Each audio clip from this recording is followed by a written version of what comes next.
ഇവിടെ ഒന്നാമത്തെ ചോദ്യം ഇതാണ്: നിയമരംഗത്തെ സംഭാവനകൾക്ക് 2026-ൽ പദ്മവിഭൂഷൺ ലഭിച്ച സുപ്രീം കോടതി മുൻ ജസ്റ്റിസ് ആരാണ്? ഉത്തരം ജസ്റ്റിസ് കെ.ടി. തോമസാണ്. അദ്ദേഹം 1996 മുതൽ 2002 വരെ സുപ്രീം കോടതി ജഡ്ജിയായിരുന്നു. രാജീവ് ഗാന്ധി വധക്കേസിൽ വിധി പറഞ്ഞ ബെഞ്ചിലെ ഒരു അംഗം കൂടിയായിരുന്നു അദ്ദേഹം. അദ്ദേഹത്തിന്റെ ആത്മകഥയാണ് 2 പതിറ്റാണ്ടിന്റെ പോർവിളികൾ. പിന്നെ ഹണി ബീസ് ഓഫ് സോളമൺ എന്നൊരു പ്രധാന കൃതിയും അദ്ദേഹത്തിൻ്റെതായുണ്ട്. ഇനി അടുത്ത ചോദ്യം: ഹിന്ദുസ്ഥാനി സംഗീതത്തിലെ പാടുന്ന വയലിൻ എന്നറിയപ്പെടുന്ന 2026-ൽ പദ്മവിഭൂഷൺ ലഭിച്ച സംഗീതജ്ഞ ആരാണെന്നറിയാമോ? അത് എൻ രാജമാണ്.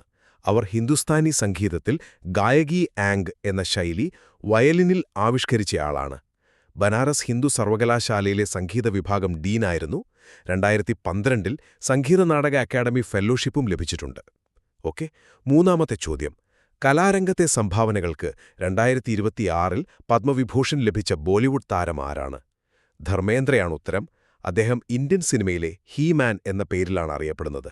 2004 മുതൽ 2009 വരെ രാജസ്ഥാനിലെ ബിക്കാനീറിൽ നിന്നുള്ള ബി.ജെ.പി. ലോക്സഭാ അംഗമായിരുന്നു. ഇതിനു മുൻപ് 2012-ൽ അദ്ദേഹത്തിന് പദ്മഭൂഷൺ ലഭിച്ചിട്ടുണ്ട് കേട്ടോ. നാലാമത്തെ ചോദ്യത്തിലേക്ക് പോകാം.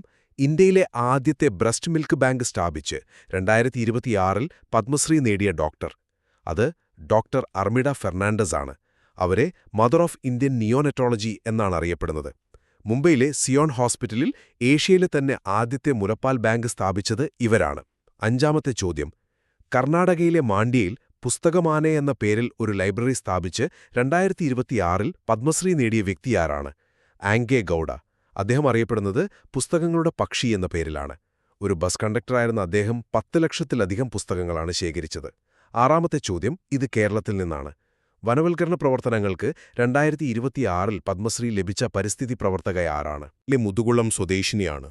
സ്വന്തം പറമ്പിൽ 5 ഏക്കറോളം വരുന്ന വനമാണ് വെച്ചുപിടിപ്പിച്ചത്.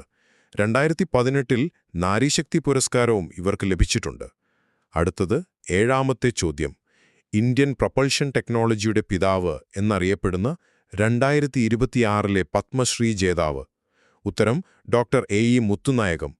അദ്ദേഹം LPSCയുടെ ആദ്യത്തെ ഡയറക്ടറായിരുന്നു.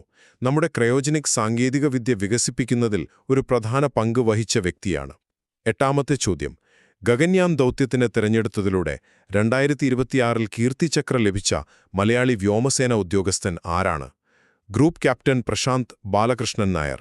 അദ്ദേഹം പാലക്കാട് നെന്മാറ സ്വദേശിയാണ്. യുദ്ധകാലത്തല്ലാത്ത ധീരതയ്ക്കുള്ള രണ്ടാമത്തെ വലിയ ബഹുമതിയാണ് കീർത്തിചക്ര. ഒൻപതാമത്തെ ചോദ്യം: 2026 ജനുവരിയിൽ അന്തരിച്ച ഇന്ത്യൻ ശബ്ദം എന്നറിയപ്പെട്ടിരുന്ന പ്രശസ്ത BBC പത്രപ്രവർത്തകൻ, അത് സർ മാർക്ക് ടുള്ളിയാണ്. അദ്ദേഹം ഒരുപാട് കാലം BBC ന്യൂഡൽഹി ബ്യൂറോ ചീഫായിരുന്നു. No full stops in India അദ്ദേഹത്തിന്റെ പ്രധാന കൃതിയാണ്. പത്താമത്തെ ചോദ്യം: ഗ്രാമപഞ്ചായത്തുകളുടെ പ്രവർത്തനം ഏകോപിപ്പിക്കാൻ കേന്ദ്ര പഞ്ചായത്തി രാജ് മന്ത്രാലയം പുറത്തിറക്കിയ വാട്സാപ്പ് ചാറ്റ്ബോട്ടിന്റെ പേരെന്താണ്? പഞ്ചം. അതിന്റെ പൂർണ്ണരൂപം panchayat assistance and messaging chatbot എന്നാണ്. 22 ഇന്ത്യൻ ഭാഷകളിൽ ഇത് ലഭ്യമാണ്. അപ്പോൾ ഇന്നത്തെ അവസാനത്തെ ചോദ്യം: വീരപ്പനെ പിടികൂടാൻ നടത്തിയ ഓപ്പറേഷൻ കൊക്കൂൺ നയിച്ചതിന് 2026-ൽ പത്മശ്രീ ലഭിച്ച ഉദ്യോഗസ്ഥൻ കെ. വിജയകുമാർ. അദ്ദേഹം മുൻ തമിഴ്നാട് സ്പെഷ്യൽ ടാസ്ക് ഫോഴ്സിന്റെ തലവനായിരുന്നു. അദ്ദേഹത്തിന്റെ പുസ്തകമാണ് വീരപ്പൻ ചേസിംഗ് ദ ബ്രിഗാൻഡ്. അപ്പോൾ ഇന്നത്തെ കറന്റ് അഫയേഴ്സ് ഇവിടെ തീരുകയാണ്. എല്ലാവർക്കും ഒരു ശുഭ